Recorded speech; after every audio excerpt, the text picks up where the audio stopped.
যেখানে ছিলি সেখানে যা, নয়তো বাড়ি থেকে দূর হ। ডাক্তারবাবুর কাছ থেকে শুনলাম যে আপনি নাকি বলেছেন যে মিস্টার মল্লার সেন আত্মহত্যা করার চেষ্টা করেছেন। হঠাৎ এই কথা আপনার মনে হলো কেন? যদি উনি না খেয়ে থাকেন তাহলে একটাই ভাবনা মাথায় আসছে, কেউ যদি ওনাকে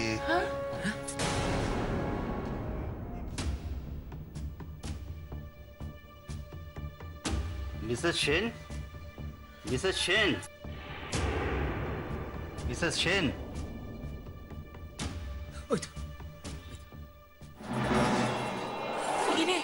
কেমন লাগছে এখন? আমাকে কথা বলতে দিন। সরি। কি হলো বলুন।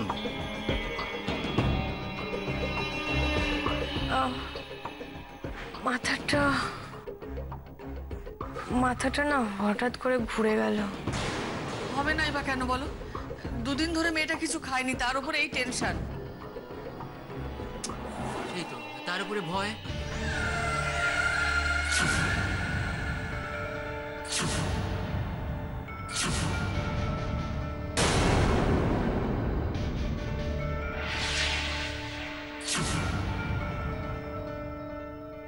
কিশোর ভাই ভয়ে ওই তো মল্লারদার জন্য, মানে মল্লারদার উপর দিয়ে যা ঘটে গেল তাতে ওনার স্ত্রী হিসেবে তো ভয় হওয়ারই কথা। আপনি বলুন।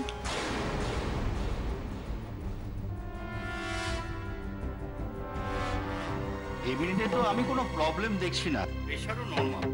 তাহলে ওইভাবে শুধু শুধু মাথা ঘুরে পড়ে গেল কেন? না ও হয়, সত্যি ওটা হয়। হতে পারে নার্ভাস ব্রেক। হ্যাঁ, কিসের থেকে? মেন্টাল প্রেশারের জন্য। হয়তো মল্লারবাবুর অবস্থার কথা উনি সহ্য করতে পারেননি। এনিওয়ে, ওনাকে এখানে রাখার কোনো প্রয়োজন আমি মনে করছি না।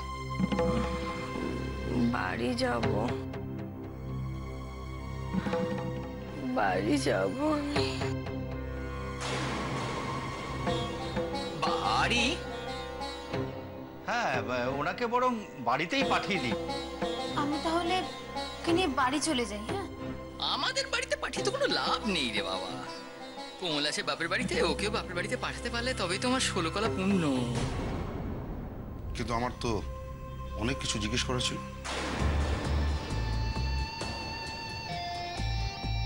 দেখুন, এখন এই অবস্থায় ওকে চাপ দেওয়াটা বোধহয় ঠিক হবে না অফিসার।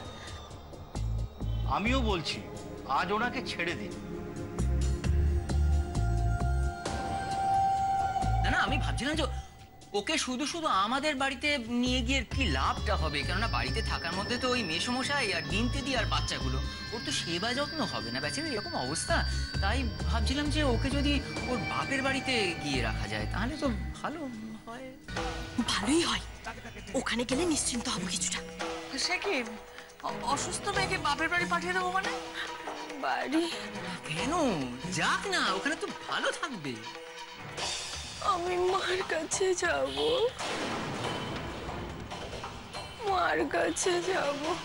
আমি এটা বুঝতেই পেরেছিলাম, ও মার কাছেই তো যেতে চাইবে। চলো কোমল, তুমি ওঠো তাহলে।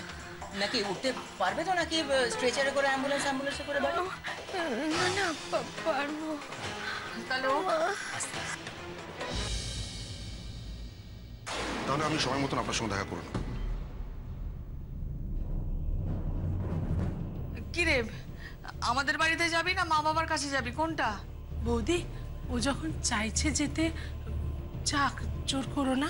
পরে অবস্থা বুঝে তখন না হয় ব্যবস্থা নেওয়া যাবে। ঠিক আছে সুমিত, তাহলে তুমি ওকে পৌঁছে দিয়ে এসো। হ্যাঁ তা তো বটেই, আমি তো যাবো, আমি ছাড়া কে যাবে। চলো কোমল। ডক্টর, পেশেন্টটা জ্ঞান ফিরলে প্রথমে আমাকে খবর দেবেন। আমি পেশেন্টের সঙ্গে প্রথমে কথা বলতে চাই। কি হলো, যাবে বললে তো? চলো। তুমি তো এই তো বললে যাবে, নাকি আবার বলবে যে মল্লারদার জ্ঞান ফিরলে যাবে নাকি? এই লোকটা যে কেন এত কথা বলে। চলো। না, মল্লারবাবুর জ্ঞান ফিরলে প্রথমে আমি দেখা করব। অফিসার, আপনি এই কথা বলছেন কেন? আপনি কি কাউকে সন্দেহ করছেন? সন্দেহ? হ্যাঁ। দেখুন, রহস্য তো আছে। আমি কাল ওনার বয়ান নিই। মিস্টার সেন, আমি তাহলে কাল আসি, কেমন?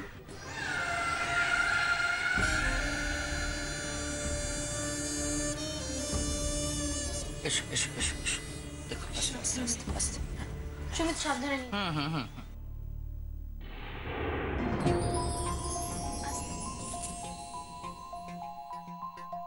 জ্ঞান ফেরার পর উনি যদি পুলিশকে সবকিছু বলে দেন?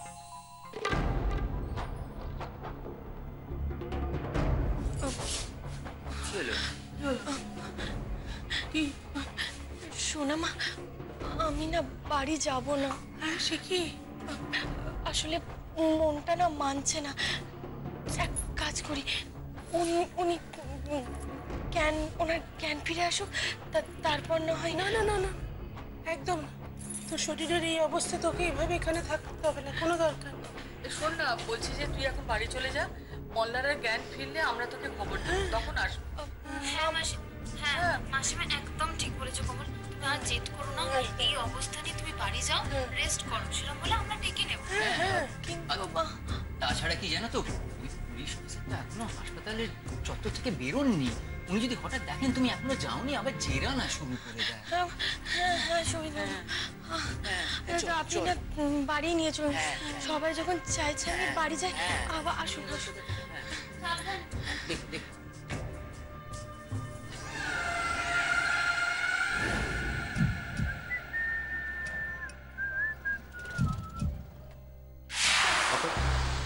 পেশেন্টটা জ্ঞান ফিরলে প্রথমে আমাকে খবর দেবেন। আমি পেশেন্টের সঙ্গে প্রথমে কথা বলতে চাই।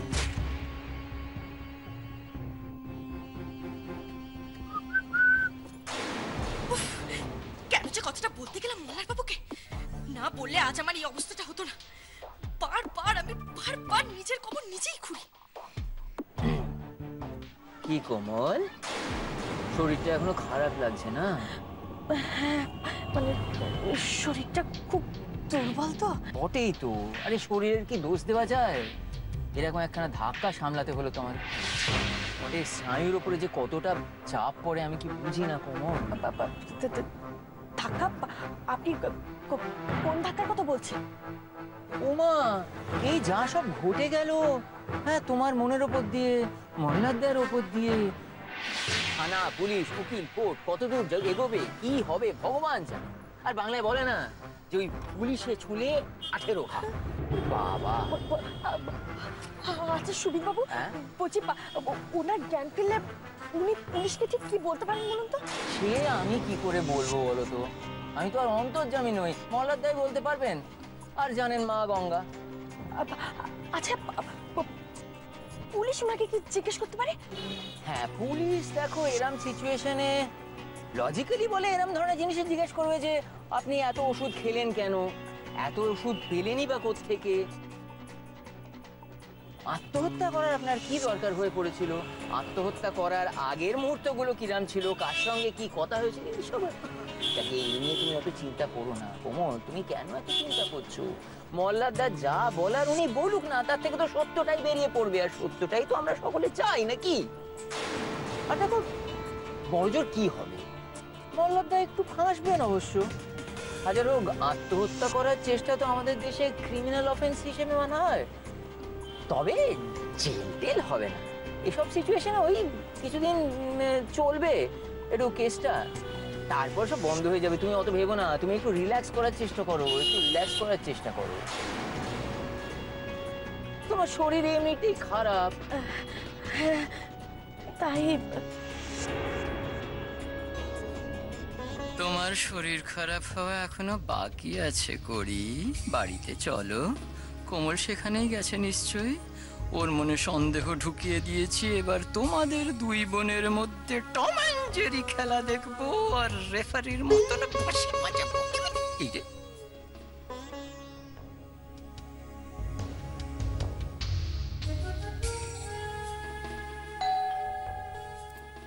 আরে আসছি বাবা, আসছি তো।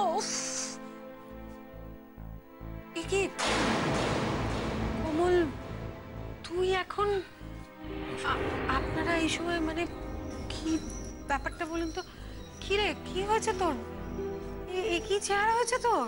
কে এলো রে সন্ধ্যা? শুদ্ধ দিদি ভাই না, দেখো না কি মুখ চোখের অবস্থাটা দেখো মেয়েটা। হবে না, ওরই ওর যা সর্বনাশ করেছে। তারপর এরা সব জেনে গেছে, তার মানে কোমল এখানেই এসেছে। সে কি, সে ব্যাপারে আপনারা জানলেন কি করে? যেভাবেই হোক না কেন জেনেছি। ও তার মানে করি নিশ্চয়ই বাড়িতে চলে এসেছে। শুধু এসেছে না, গন্ডগোলও পাকাচ্ছে। গন্ডগোল? কি গন্ডগোল মা? পরে শোন। আয় তো, আয় তো, চল, বাবার সাথে দেখা করবি। আয়। কি রে, এরকম মুখ কালো করে থাকবি? এরকম মুখ কালো করে থাকিস নি রে মা। তোর বাবা তাহলে খুব কষ্ট পাবে। আমি জানি পরি তোর সঙ্গে যা করেছে, তাতে তোর মনের যে অবস্থা সেটা আমি বুঝতে পারছি। তোর বাবা যে ভীষণ অসুস্থ। বাবা? বাবা অসুস্থ? হ্যাঁ রে কোমল, দাদার হার্ট অ্যাটাক হয়েছে। আসলে কি হয়েছে, তোদের ও বাড়ি থেকে ফোন এসেছিল, দাদা ফোনটা ধরেছিলেন না। সেই সময় ওদিকে সমস্ত কথা শুনতে পেয়ে গেছেন। উনি নিজের মুখে বলেছে যে ও নাকি মল্লার বাবুকে ভালোবাসে। আর এত কিছু শোনার পরে দাদা একটু পড়ে যান, গিয়ে হার্ট অ্যাটাক হয়েছে। পুরীর নাম শুনলে তোর বাবা একদম রেগে পেটে পড়ছে। তবু বারবার করি তোর বাবার কাছে যাচ্ছে। আমি তো পরিষ্কার বলে দিচ্ছি ও যেন বাড়ি ছেড়ে চলে যায়। আচ্ছা, তাহলে কোমলকে এখন কেউই ভালো চোখে দেখছে না। কি বলছেন আপনি? আপনি ওকে বলেছেন বাড়ি থেকে চলে যেতে? করিকে? আরে করি তো, মানে করি তো মানছি একটা অন্যায় করেছে, ভুল করেছে। যেটা করেছে এটা জেনে বুঝে করেছে। এরকম মেয়ে থাকাচ্ছে না থাকা ভালো।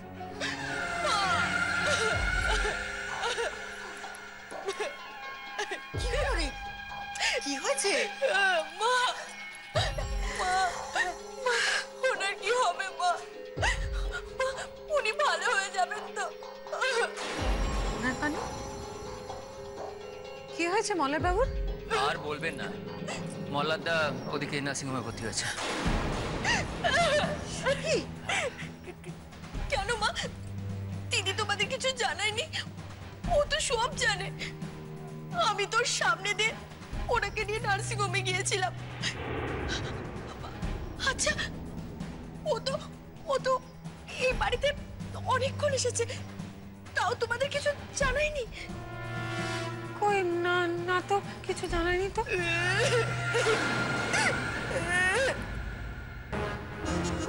কোমল, তোকে আমি ও বাড়ি থেকে তাড়িয়েছি, এবার তোকে আমি এই বাড়ি থেকেও তাড়াবো। তারপরে পুলিশকে বোঝাবো যা হয়েছে তোর জন্য হয়েছে। কেউ তোর হয়ে কথা বলবে না।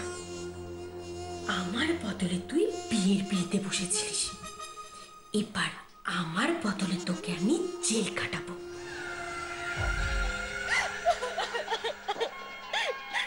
আচ্ছা, দিদি আবার এত বড় ক্ষতিটা কি করে করতে পারলো?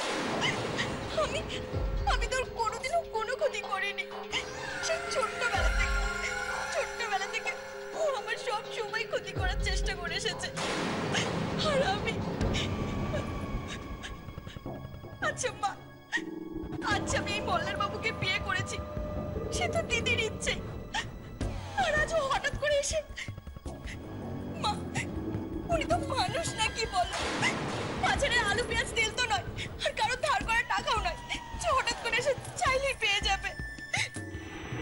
চাইলেই পাওয়া যায় মানে? কাকি, সে কথা নিজের মুখে আমি তোমাদেরকে কি করে বলি বলো? যতই হোক নিজের দিদি তো, তবু তোমরা যখন জানতে চাইছো তখন তো বলতেই হবে। তোমরা জানো ও ও যতদিন ওই বাড়িতে ঢুকেছে ততদিন থেকে ও মল্লার বাবুকে হাতের মুঠোয় করার চেষ্টা করছে। আমার কি মনে হয় জানো, আমার মনে হচ্ছে দিদিরা কিচ্ছু বলেনি, ওসব এগুলো ইচ্ছে করে করছে, আর যার জন্য আজ এই অবস্থা। তোমরা জানো আজ উনি আত্মহত্যা করার চেষ্টা করেছে। কি বলছিস তুই? বলছি উনি কেমন আছেন?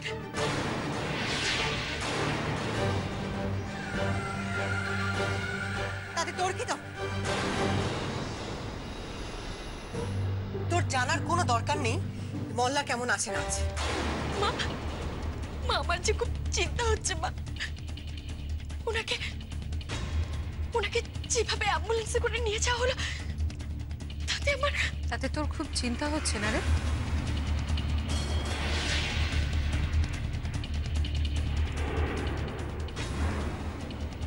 কিন্তু করে একটু আগে পর্যন্ত সেরকম কোনো কষ্টের চিহ্ন তো তোর মধ্যে দেখলাম না।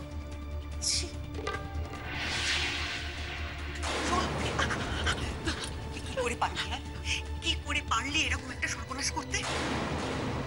এদিকে তুই তোর বাবাকে অসুস্থ করলি, আর ওদিকে মল্লা। না মা বিশ্বাস করো মা, আমি কিচ্ছু করিনি মা, বিশ্বাস করো একবার।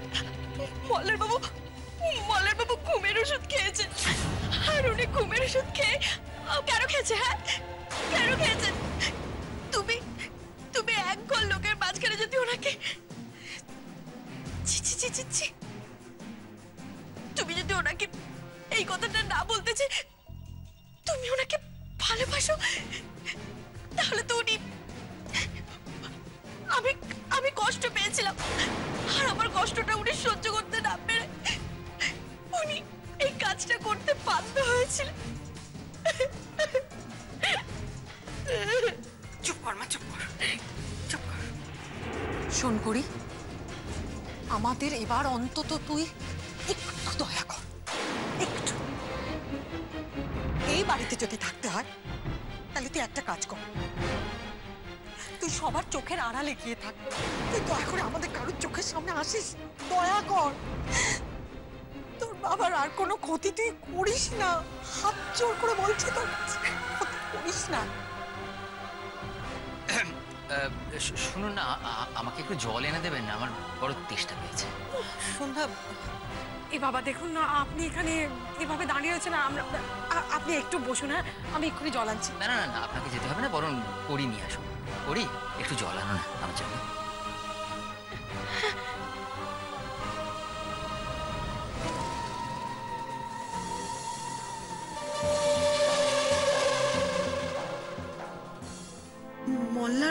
মল্লার কেমন আছে? ভালো নেই মাসিমা। চুপ কর মা, চুপ কর। আচ্ছা দাদা, সব ঠিক হয়ে যাবে, সব ঠিক হয়ে যাবে। আরে কোমল, তুই তো কেন তো কোনো ক্ষতি করিসনি, কারণ ভগবান ঠিক তোর দিকে মুখ তুলে চাইবেন। তুই দেখিস, তুই শুধু মনে মনে ঠাকুরের কাছে প্রার্থনা কর যে মল্লার বাবু যেন তাড়াতাড়ি সুস্থ হয়ে বাড়ি ফিরে আসেন। ঠাকুর, তুমি দেখো ঠাকুর, উনি যেন আর মুখ না খোলেন। তুই ঠাকুরকে ডাক। বাই দ্য ওয়ে, কোমলেরও শরীরটা কিন্তু ভালো নয় মাসিমা, আসলে সেই কারণেই ওকে আমি নিয়ে এলাম এ বাড়ি। সে কি কোমল? কি রে, চুপ করে আছিস কেন? কি হয়েছে তোর? সুমিত, কোমলের কি হয়েছে? মাসিমা সেরকম কিছু না, আসলে এতটা টেনশন না ও ঠিক নিতে পারেনি, একটু নার্ভাস ব্রেকডাউন হয়ে গেছিল। তো ডাক্তার দেখেছেন চিন্তার কারণে, কিন্তু ওর রেস্ট দরকার। ওকে কিন্তু উইদাউট ফেল কিছু একটা খাইয়ে ঘুম পাড়িয়ে দিন। ঠিক আছে। আর তুমি আমাকে নিয়ে একদম চিন্তা করবেন না মাসিমা, আপনাদের মেয়েকে সামলান, আমি ঠিক আছি, একদম ঠিক আছি। যান কোমল, চল মা, ভেতরে চল। আর দেখি মুখটা দেখি, এরকম করে থাকিস না। চল বাবার সঙ্গে দেখা করছে যা। ঠেলা ইনি যে একেবারে গ্যাঁট হয়ে দাঁড়িয়ে আছে, এবার উনি থাকলে আমি কোমলকে কথাগুলো বলবো কি করে রে বাবা। ওহো এ বাবা, দেখুন আমার একদম খেয়াল নেই, কোমল এখানে চলে গেল, মেসমশাইকে আবার বলে দেবে না তো যে মল্লারদা নার্সিং হোমে, ওনার তো শরীর ভালো নয়, আপনি প্লিজ গিয়ে একটু আটকান, মানে মেসমশাই যাতে জানতে পারে যে কোমল ওনার শরীরের অবস্থা জেনে এখানে ছুটে এসছে। ঠিক আছে, আপনি চিন্তা করবেন না, আমি এক্ষুনি বলে দিচ্ছি।